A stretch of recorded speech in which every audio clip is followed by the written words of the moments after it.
What is up, family? We have another Patreon request. We got Point Culture, links to Sun, I think. Yeah.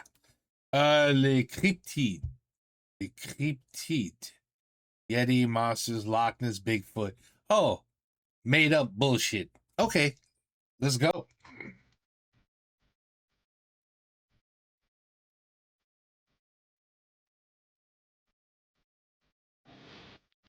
Actually, I can't even enjoy that. You know why? I think it's actually copyrighted. I think I have problems with that when I play that.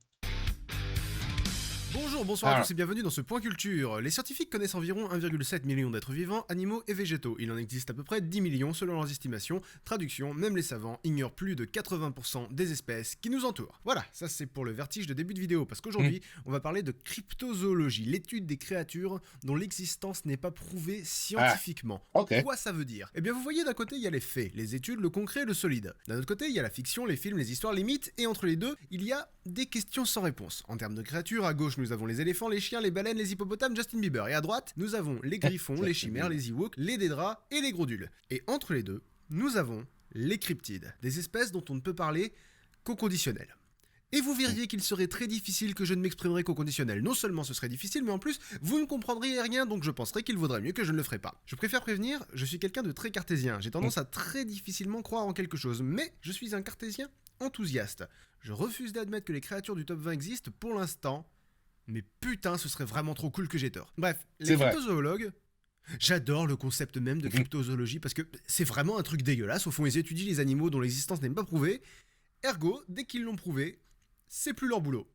Ils travaillent activement à ne plus avoir de travail. C'est comme scier la branche sur laquelle t'es assise, sauf qu'en plus, elle est hyper dure à scier, tu vois, tu parles d'un boulot de merde. Bref, les cryptozoologues classent les cryptides en 10 catégories que voici. 1. Les animaux connus mais qu'on ne retrouve pas dans leur habitat naturel. Si tu trouves un éléphant dans tes chiottes, c'est soit un cryptide, soit un très mauvais lendemain de soirée. 2. Des animaux qu'on connaît mais en différent. Vous verrez de quoi ça s'agit. 3. Des survivants d'espèces éteintes récemment. 4. Des survivants d'espèces éteintes beaucoup moins récemment et dont on n'a que des preuves fossilisées. 5. Des survivants d'espèces qu'on croyait éteintes pas récemment mais qu'en fait ce serait plus récent que ça parce qu'on a trouvé des fossiles plus récents que les autres fossiles qui étaient moins récents. Je vous jure que c'est une vraie catégorie. 6. Des animaux dont on n'a aucun fossile mais qui rappellent des animaux existants. 7. Des animaux dont on n'a aucun fossile et qui rappellent que dalle. 8. Des animaux mythiques avec une base animale. 9. Les animaux paranormaux. 10. Les canulars avérés et les erreurs de jugement. Vous l'aurez compris, c'est plus ou moins une échelle d'improbabilité d'existence.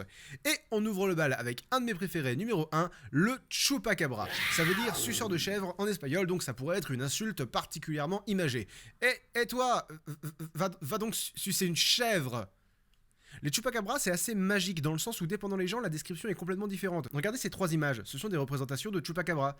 C'est très compliqué parce que tout ce qu'on a, c'est des bestioles vidées de leur sang et des témoins qui disent avoir vu des créatures avec des grands yeux rouges ou non, avec des ailes ou non, avec une rangée de poils noirs et drus sur le dos ou totalement sans poils ou avec des écailles ou... Bref, le chupacabra, c'est ce que tu veux. I've never heard of this.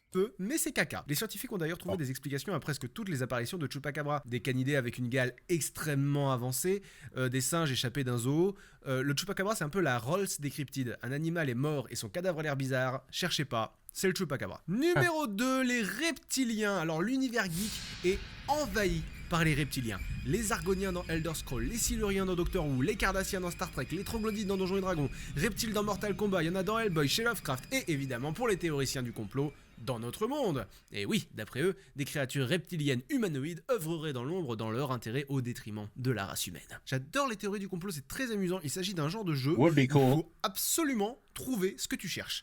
On paraît que je vous prouve que vos youtubeurs préférés sont tous des Illuminati. C'est très simple, hein, le symbole Illuminati par excellence, c'est un œil dans un triangle. Mais la plupart des théoriciens se contentent d'un triangle.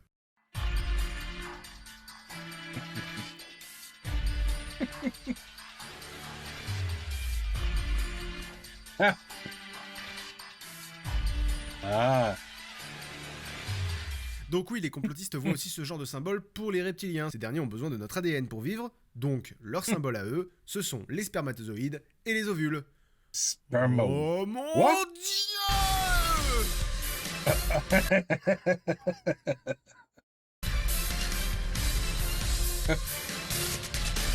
Wow.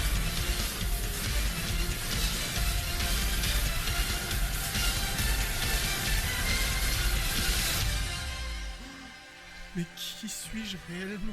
Numéro 3, je vous ai parlé de deux cryptides dont j'estimerais la He probabilité lost his mind. d'existence proche de 0%. Alors maintenant, je vais vous parler d'une créature dont la probabilité d'existence est de 100%. Elle a existé, mais elle n'existe plus.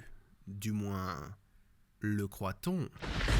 Mais ces braves petits cryptozoologues ne sont pas dupes, le mégalodon n'est pas éteint. Ou s'il l'est pas depuis des millions d'années. Par exemple, un bateau, le Rachel Cohen, a été mordu par un animal dont les dents mesuraient 8 cm de large et 21 cm de long. Les dents de grands requins blancs mesurent 7 cm de long. On peut estimer que si elle a la même morphologie qu'un requin blanc, la créature qui a attaqué le Rachel Cohen mesurait dans les 15 mètres de long, la That's taille crazy. estimée du mégalodon. Et c'est là qu'arrive le principal ennemi des cryptozoologues, les connards. Oui, on pourrait croire que l'ennemi des cryptozoologues, c'est plutôt les scientifiques qui les prennent pour des cons et démontent leurs mythes un par un. Mais non, les cryptozoologues collaborent avec les scientifiques. Ils recherchent la vérité et l'ennemi de la vérité, c'est le mensonge. Et donc évidemment, l'ennemi des cryptozoologues, c'est les connards qui font des canulars pour attirer l'attention sur eux et pour récupérer de l'argent de la crédulité des gens. D'ailleurs, les canulars de connards, moi j'appelle ça des conulars. Certaines personnes ont simulé des attaques de cryptides, Conulars. et là notamment cette photo qui est passée à la télé et dont on a prouvé qu'elle était truquée. Mais d'autres images sont indéniablement véridiques. Regardez, la preuve ultime que les mégalodons n'ont pas disparu. Cette photo n'a pas été retouchée. No. Et date de décembre That looks real. 2013. Wow. Troublant, hein. Numéro 4, maintenant qu'on a parlé de 4 But I do believe this. I do believe we have not even come close to searching the very deepest part of the ocean worldwide, wherever that may be. In other words, I still think there's tons of things in the ocean that we're never going to see. So deep, they don't even know what sunlight is. But of sizes, the size of a freaking cruise ship, you know, you never know. I mean, huge, like enormous. 3 great white sharks, you know? I just believe it. It doesn't mean that they're down there, but if there's anything I would believe, it's something that is something of a shark or a whale of some sort of enormous magnitude. That I would believe. Not no Bigfoot. You know, there's something in the ocean. Something in the ocean. très difficilement crédibles, nous allons parler d'une créature qui pourrait très Yeah. bien exister, les mégacondas. Vous connaissez les Yes. anacondas, les boas Oui. et les pythons, c'est des serpents. Des Voilà. gros, I believe this gros also. serpents. Ouais. Ouais. Les anacondas ne sont pas les plus longs serpents, mais ce sont les plus lourds, les plus massifs. Et les anacondas, comme les boas et les pythons, c'est comme les oreilles humaines, ça grandit toute la vie. Les femelles sont plus grosses que les mâles et en moyenne elles atteignent généralement des tailles de 8 à 9 mètres. Mm. Mais imaginons une anaconda plus vieille, beaucoup plus vieille.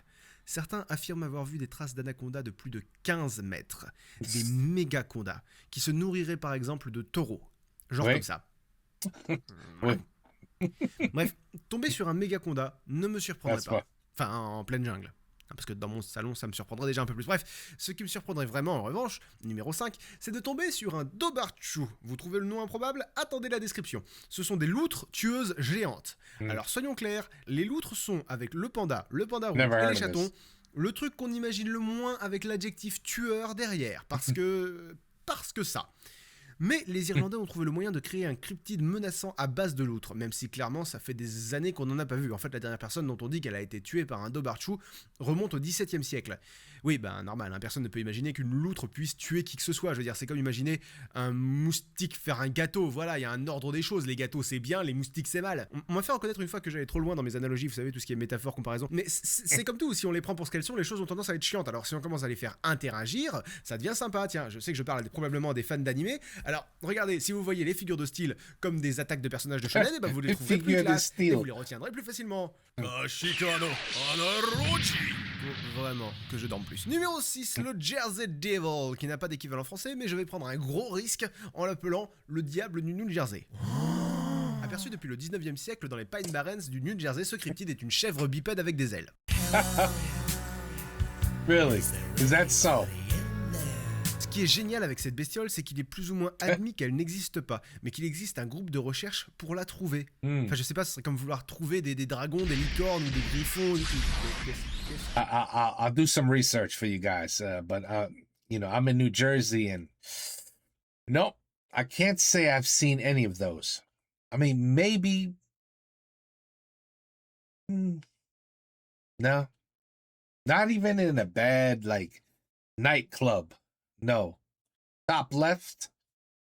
You know, if you look at it quick, you're like, Oh, nice body, nice. Oh, but damn, what happened up top? You know, it's one of those.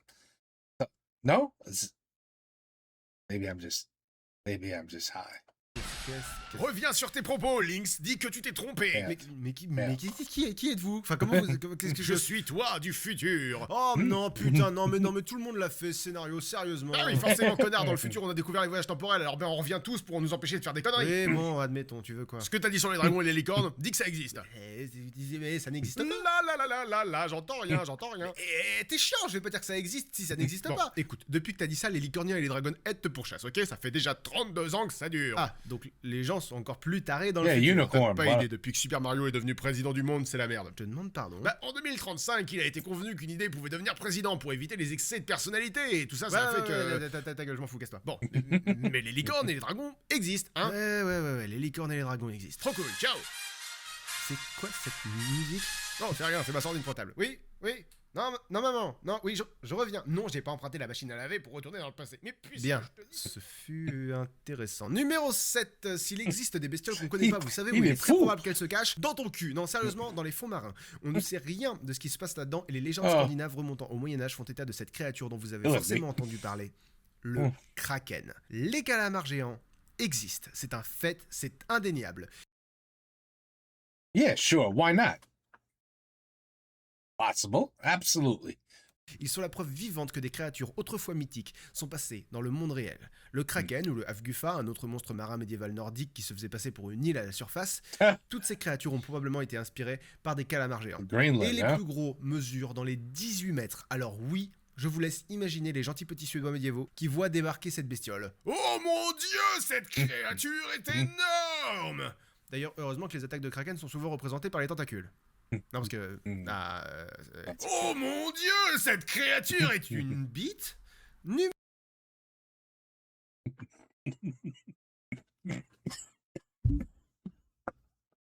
Oh my God. Almost had a heart attack. I had to hit pause. Oh, oof. Oh la la la la. This guy, he's crazy in this video. He's all over the place. Oh. Numéro 8, l'un des cryptides les plus connus est sans aucun doute le monstre du Loch Ness que l'on surnomme Nessie. Mais pour ceux qui n'en auraient jamais entendu parler, ce qui est assez improbable... I got a cough again. Holy shit. Okay. Il s'agit d'un animal reptilien au long cou qui aurait élu domicile dans le Loch Ness en Écosse. Il est aperçu régulièrement depuis les années 30 et fait l'objet de canulars depuis les années 30. Yeah, I don't think Regardez, ça c'est la première photo du monstre du Loch Ness. Alors, j'ai peut-être l'esprit fermé, mais chez nous, dans le Finistère... Ça s'appelle un chien. Le lac a été scanné plusieurs fois. Un coup, ils ont entendu des échos bizarres, d'autres coups, rien du tout. Des dizaines de choses ont été vues à la surface, mais jamais de façon claire, précise et indéniable. D'ailleurs, ça me permet de faire un rapide top Like Bigfoot, never clair. 10 de mes images préférées du monstre du Loch Ness. Numéro 10, 1972, un éléphant de mer. Numéro 9, 2005, on retrouve une dent, c'est une dent de cerf. Numéro 8, 2003, on retrouve un fossile près du Loch Ness, mais il a été déposé par quelqu'un qui l'a trouvé ailleurs. Numéro 7, Frank Searle photographie des troncs d'arbres. Voilà. Numéro 6, 1934, peut-être l'image la plus connue, un jouet avec une tête de monstre marin. Numéro 5, 1951, ce sont des bottes de paille. Numéro 4, c'est un faux Nessie qu'une équipe de chercheurs avait oublié, champion du monde. Numéro 3, c'est un labrador. Numéro 2, 1972, cette photo représente soi-disant un aileron. Le scientifique qui l'a prise, Sir Peter Scott, a baptisé Nessie le Nessiteras rhombopteryx, anagramme de Monster Hawks by Sir Peter S. Et enfin, numéro 1, 1977, cette photo est tellement fake qu'elle n'a jamais été démentie What do you mean? It's so real. Scientifiquement, parce que...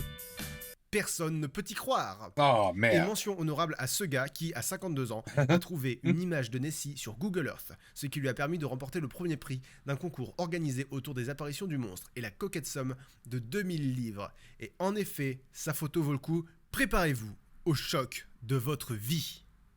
Je défie qui que ce soit de me dire qu'il n'y a pas un vague trait sur cette image. Et Oui. si ça, c'est pas une preuve... Enfin, ce mec a gagné 2000 livres grâce à ça. Nous vivons dans un monde de barges. Numéro 9, le Mignoko. Wow. Vous voyez Dune, le roman, le film, le jeu. Vous voyez les vers géants. Je suis un symbole pénien. Eh ben, il y en a qui disent que ça existe en Amérique centrale et septentrionale. En fait, scientifiquement, ce serait de très gros spécimens d'amphisbènes souterrains. Qu'est-ce qu'un amphisbène? C'est un Quamat. Ouais, bon bref. Des inscriptions mayas ont fait référence à ces créatures et ils mesureraient plusieurs dizaines de mètres, alors que le plus gros amphisbène connu fait une petite vingtaine de centimètres. Ouais. Mais s'il a existé, tout porte à croire que le Mignoko est éteint puisque ça fait 130 ans qu'on ne l'a pas vu. Bref, on est dans le flou le plus total. Numéro 10, un cryptide de chez nous, le Dahu, une créature chevresque de France. Honnêtement, tout le monde sait que c'est une légende et personne n'y croit, c'est un peu comme les licornes. I have never heard of like 80% of these creatures that he is mentioning. Please tell me that you guys also have never heard of these. Please. Not even in Warcraft did they have these kind of creatures. Oh putain, mais j'avais oublié à quel point j'étais con quand j'étais jeune. T'as fini, oui? Tu tiens vraiment à mourir? Non mais merde, mais ça n'existe pas les licornes. Tu dis pas ça. On s'en fout de ce qui est vrai. En ce qui te concerne, les licornes existent. Mais ça peut pas te pourrir la vie à ce point, sérieusement. Ça fait des décennies qu'ils essayent de me planter des cornes en plastique dans le cul. Oh, ouais. D'accord, les licornes existent. Bon, tu t'y tiens cette fois. Oui. Bien, c'est pas possible, sérieusement. Bref, tout le monde sait que le Dahu n'existe pas, c'est une créature du folklore français, mais aussi suisse. Le Dahu a la particularité d'avoir les pattes d'un côté plus longues que les autres, et il vit en montagne, du coup il ne peut avancer que dans un sens. Regardez, si le Dahu a les pattes de gauche plus longues que celles de droite, il ne peut tourner que dans le sens inverse des aiguilles d'une montre. Sinon il tombe, voilà. Nos cryptides à nous sont un peu moins classe. Numéro 11, est-ce qu'on peut parler cryptide sans évoquer l'abominable homme des neiges ? Oui, sans doute, mais du coup on s'en fout parce que moi je l'évoque. Le Yeti est une grande créature simiesque des montagnes himalayennes. C'est probablement une redondance. En fait, c'est exactement comme le monstre du Loch Ness. Il est tellement connu que le nombre de conulars encourage le scepticisme. Entre les fausses traces de pas, les faux scalps, les faux poils, la seule preuve que la communauté scientifique ne veut pas rejeter, c'est ça. 2 poils analysés génétiquement et qui appartiendraient à une espèce d'ours disparu. Une espèce qui ne serait ni un ours polaire, ni un ours brun, mais entre les deux. Voilà, si le Yeti existe... c'est un ours. D'ailleurs, le surnom d'abominable homme des neiges vient d'une mauvaise traduction du Sherpa Meto Kangmi, qui signifie homme-ours des neiges. Et d'ailleurs, Yeti signifie ours rocheux. Le plus connu des grands singes inconnus est un ours. Cette phrase n'a tellement aucun sens qu'elle peut sans doute tuer des gens. Numéro 12, l'Ahool. Certains disent que c'est une chauve-souris géante, d'autres un genre de singe volant, et le plus génial, c'est qu'il n'y a aucune preuve tangible qui existe. C'est cool, hein, que des commentaires et des rumeurs. Sur l'échelle de l'improbabilité, on a un niveau costaud, là. Surtout que leurs apparitions se limitent à des attaques nocturnes en pleine forêt de Java, donc en fait les attaques peuvent aussi bien être le fait d'un cerf-volant que de n'importe quoi, mais les scientifiques privilégient la piste de la chouette leptogramme, un oisillot asiatique avec de gros yeux rouges.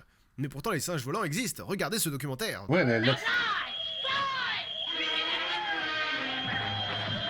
Ah bon, ok, j'ai rien dit. Numéro 13, le Wendigo. Personnellement, j'ai connu le Wendigo dans les comics. En effet, première apparition de Wolverine dans l'univers de Marvel. Ça se passe dans le 181e numéro de The Incredible Hulk. Et regardez qui est là. Coucou. Sauf que le Wendigo est l'adaptation d'un mythe amérindien. C'est un peu le loup-garou des Indiens d'Amérique. On devient un Wendigo en mangeant de la chair humaine. Et comme les loups-garous, les Wendigo-Wak, oui c'est le pluriel de Wendigo, nous on rajoute un S qui se prononce même pas, eux ils rajoutent une syllabe. Bref, les Wendigo-Wak donc peuvent se cacher parmi les humains et ne sont reconnaissables qu'à un petit signe distinctif près. Je vous laisse regarder, c'est assez subtil mais vous devriez pouvoir le remarquer. Non ? Un petit indice alors, voilà. Et en fait, le Wendigo était un mythe qui permettait aux anciens Indiens d'Amérique d'éviter de se bouffer entre eux. Physiquement, la grosse caractéristique principale du Wendigo est sa maigreur. Il est le symbole de la famine et du froid, et par extension, le Wendigo représente l'avidité. D'après certaines légendes, le Wendigo grossit proportionnellement avec ce qu'il mange, et plus il mange, plus il a faim. C'est une créature qui est constamment rassasiée et constamment affamée. Paye ta classe amérindienne. Numéro 14, voyons sur cette même monde quel folklore nous avons exploré. Le Mexique, l'Amérique du Sud, les États-Unis, les pays scandinaves, l'Irlande, la France, l'Himalaya, Java. Et si on allait en Afrique, hein? Allez, ouais, en plus il y a un cryptide africain sympa. Le Emela Ntuka. Bon, j'aurais dû résister, mais Le Point Culture présente la blague pas drôle des années 50. C'est une famille congolaise qui voit de la neige tomber chez eux pour la première fois, et donc la neige s'arrête et le mari hésite à mettre une cagoule pour sortir au cas où ça retombe. Il dit hey, je vais pas mettre une cagoule là, dis donc, si ça tombe pas, c'est ridicule. Et sa femme lui répond aimez-la en tout cas. Oh Lord. Je suis désolé. Oui. C'était la blague pas drôle des années 50. Le Emela Ntuka est une créature du folklore congolais, un être entre le rhinocéros et le lézard qui attaquerait de gros pachydermes comme les éléphants, les rhinocéros ou les hippopotames, mais qui serait herbivore donc on risque rien. c'est surtout qu'il y a pratiquement aucune chance qu'il existe, donc on risque rien. Non, parce que bon, en termes de preuves, on n'a rien, et en termes de témoignages, c'est un peu comme toujours, on a le docteur Trucmuche qui prétend l'avoir vu, mais pas de bol, il n'avait pas son appareil photo sur lui, on a le journaliste Lucien McTroutbal qui l'aurait vu, mais s'est contenté de le décrire, bref, que des témoignages, rien de concret, et la probabilité qu'une créature plus grosse qu'un bison ne laisse rien de concret tend vers 0. Mais que ce serait cool s'il existait. Numéro 15, le Peluda, qu'en français on appelle la velue. Again, never heard of this either. Normalement, on devrait l'appeler comme ça parce que c'est un cryptide de chez nous, mais... No. Bon, bah, Once la velue, again. alors. La velue est un genre de dragon qui aurait terrorisé les Sartois.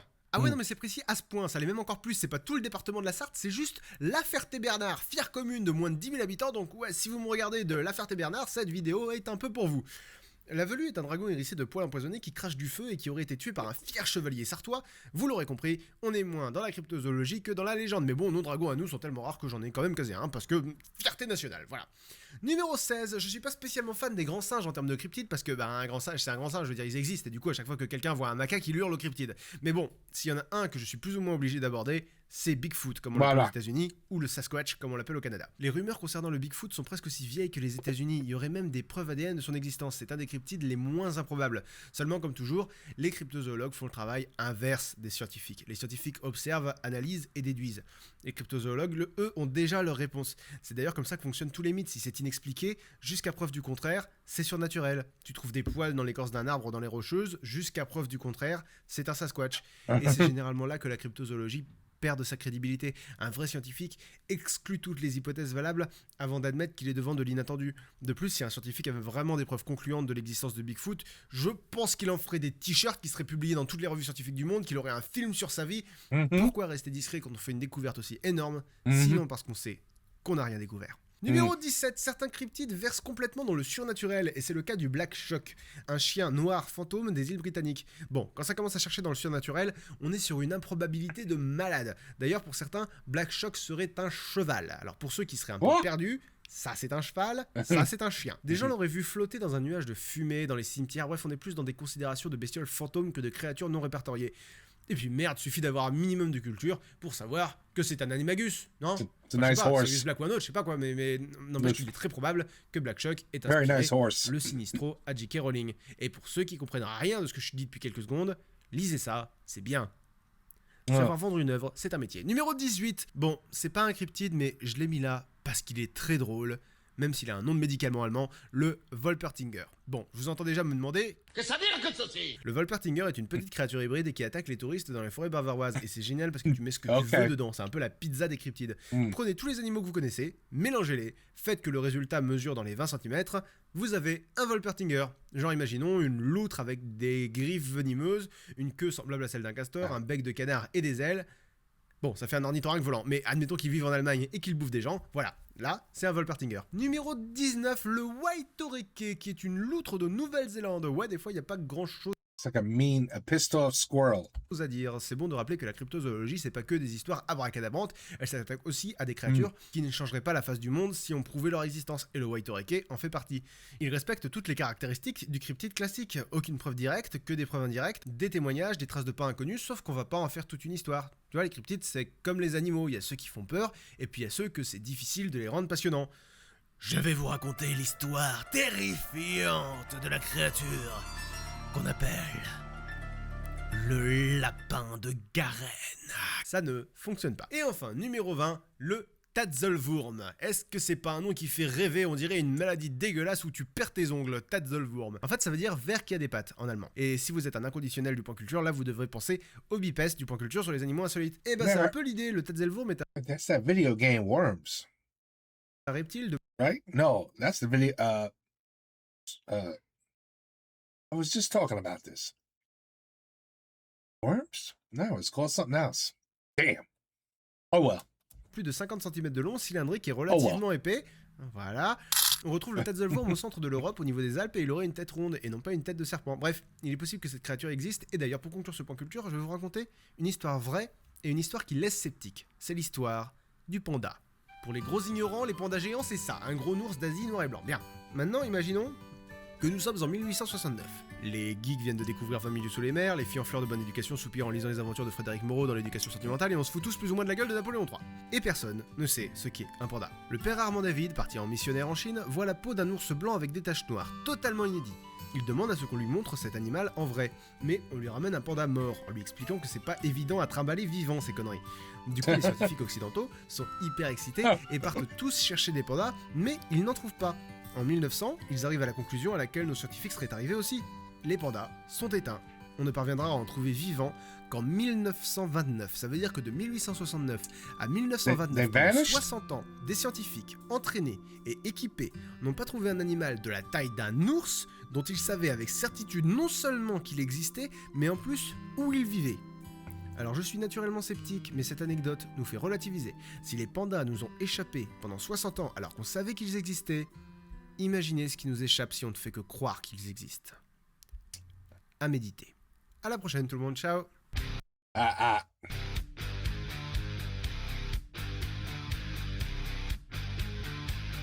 Again, not gonna bother.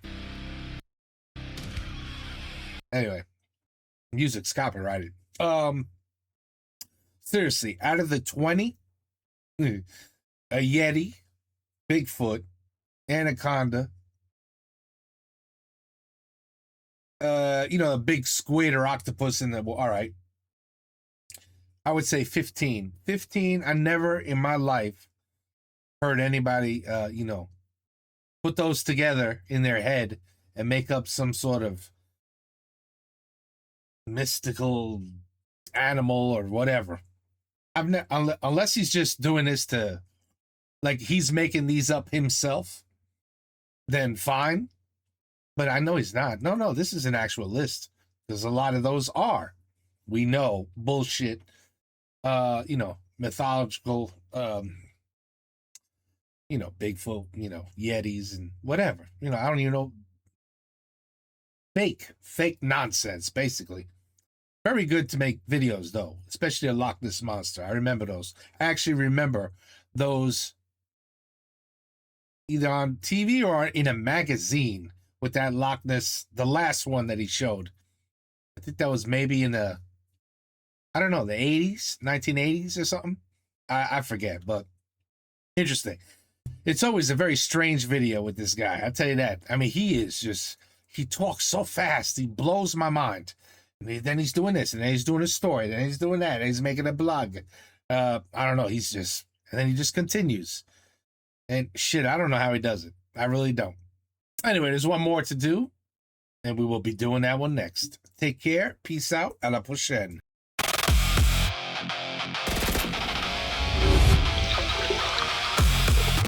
Je préfère au péton les fleurs et les bourgeons.